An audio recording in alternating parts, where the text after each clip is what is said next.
In addition to the regular maintenance performed by trained service technicians, you can also contribute to the value retention of your device by performing daily checks and cleaning.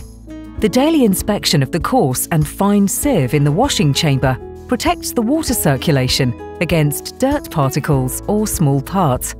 To check the coarse sieve, turn the handle leftwards to its fullest extent and remove it upwards. To remove the fine sieve, unscrew the knurled nut anti-clockwise. Rinsing the sieves under running water will remove residue. The cleaning outcome can be improved using a soft brush.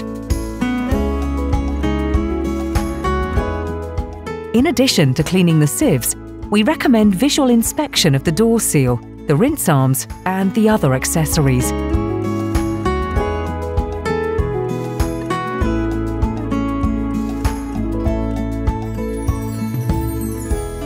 You can remove visible soiling on the front of the device with a suitable surface disinfectant, such as MELAdes 700.